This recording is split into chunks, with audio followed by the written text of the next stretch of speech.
Want me to do it on my own? We'd like to welcome you to BMORENEWS.com, the news before the news, where we uncover the truth. Delegate Curt Anderson, how are you? I'm doing good, man. How you doing, Donnie Glover? Good. What are you working on? Is it Dwayne Morton Glover? Oh, there you go. Okay. What school did you go to? What high school? You went to Poly? Baltimore City College, my brother. I didn't know you went to Poly. You know I went to City College. But yeah, a couple of one of the main things is trying to get this bill passed, this gun legislation passed for Baltimore City. You know, the mayor and the police commissioner think that we really do need to have a penalty that puts people in jail longer when they're caught after being gun felons. They know that the people who committed most of the crimes in Baltimore City are folks who have already committed gun crimes in the past, and we get them off the street for longer periods of time, then it's likely that we can continue the trend of you know, less crime, less violence. Delegate, as an African-American male born and raised in Baltimore City, many of the people I know are locked up. I don't know who they want to lock up next, but it's like, well, who's left to lock up? I mean, when are we going to hear something about education, about not losing $15 million? I mean, Baltimore's 631 cops per 100,000, more than any other city its size. I mean, that's all we hear. Lock them up, lock them up, lock them up. Where's the money for education, for rec centers, for pools? Well, the state of Maryland has increased its contribution to Baltimore City's education over the last 4 years by $250 million. That's almost $75,000 a year for the past 4 years. Okay, and Thornton says... That's Thornton. That is Thornton. Okay. That's the money that we put in. This year is the first year that there wasn't an increase because there was flat funding all around. And we're still trying to make sure we get that $15 million. But right now the governor proposed funding at the same level from last year. And last year's funding represented more than $75 million from the 2 years before that. So we've always been about education in Annapolis. We've always increased the funding for the last 4 years. This year is a bit more of a challenge because of the money issues. Well, what else are top priorities for Baltimore City?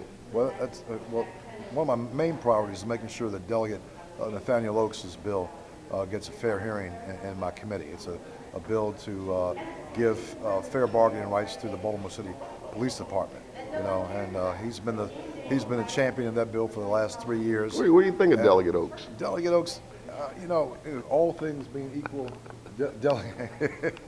all things being equal, look, if there's one person that I know has my back down here, it's Oaks. Okay? Hey, he won't turn on you for a quarter, 50 cents? No, you know, maybe $5, but but no.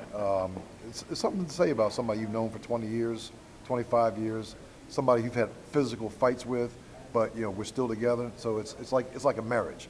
There's going to be some good times, some bad times. Same side? Yeah. Same side? Wow, you did both go to... Delegate Carter, how are you? No, you didn't actually. Only one of you did. I'm good. How are you? You're all over local news. We had to come down here to Annapolis. Is that Fabian? No. Oh, okay. Well, we've been looking for you around here. Well, you know, many people have looked and many have found me. I can't hide. I can run, but I can't hide, right? Okay, you've been holding up their vote, or your vote on the gay marriage. It's not true. It's not true? Please give us the truth. We came all the way down here just for you. You can't handle. Can you handle the truth? I can handle. Well, the first thing I'm going to say, and it's probably, you know, going to be not. Those that would argue that this is not the most politically correct thing to say up front, but I will say it. Baltimore Sun editorial Andy Green was completely dishonest, inflammatory, and a mischaracterization of what I did, and I think he and the Sun owe me an apology for allowing it to be in the paper. The second thing I'm going to say is that the only thing that I was doing is taking the fact that we had a critical vote that was being fast-tracked by the leadership clearly as a very important issue that it is, but it was a civil rights issue.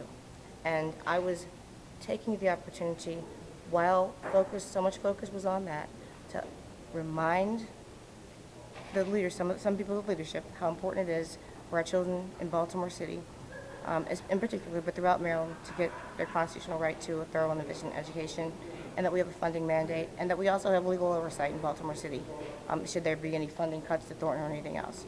In addition to that, I've said before that all civil rights are important, and one civil right is not necessarily more important than the other.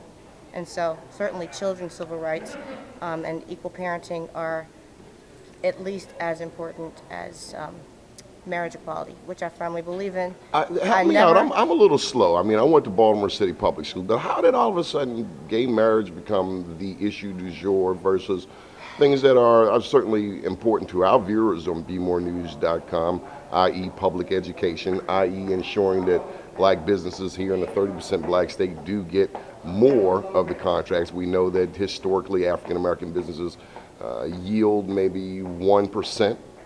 When the goal is 25%. Certainly, I don't control anything, really. I control nothing. But basically... I mean, everybody's talking about that when there's a litany of other issues. Well, everybody's talking about it because, you know, we can't control what media does, but it was a leadership issue. And it's been on the table for many years. But in my opinion, because it was prior to the election season, there was more hesitation in doing it prior to the 2011 elections. I just got elected. I don't even know when I got elected. 2010 elections, duh. Okay. Now we're in the first year of a 4-year term. And I believe that it was an issue that had been pushed aside by leadership before, but that they had a renewed or a willingness to address it. And they wanted to put it, you know what, they wanted to fast track it. What I'm told, and you should talk to the leadership, you know, is to get it over with and to get it done early in the session. So, you know, again, it's something that I've supported, and I do support. Well, you've been getting a lot of support via black media in the city of Baltimore. You had to have been proud of that. I don't know. I mean, honestly, I have been too busy, except for the horribly inflammatory thing that Andy Green wrote in The Sun. What did he write? It was just, you have to read it. I've never seen anything as dishonest or inflammatory, ever, in my whole life. It's a personal attack. Personal attack had nothing to do with the issue. And it wasn't true. For the record, it's my understanding there's trouble with votes. Leadership is working hard to get them. I was here all day yesterday. I was truly late or not available at the first attempt at the vote. I was here all day for the hearings. I was here at the end of it. I ran from no vote, and I never abruptly jumped up and, you know, the drama that was portrayed by some media is just not true. Basically, we were here for the vote. The chairman decided not to take the vote yesterday, decided not to take the vote today, and that's certainly not a decision that falls in my lap. Good deal. Anything else you want to add? Thank you. BMORENEWS.com for life. Thank you for your time. Thank you. And keep watching BMORENEWS.com, the news before the news, where we uncover the truth.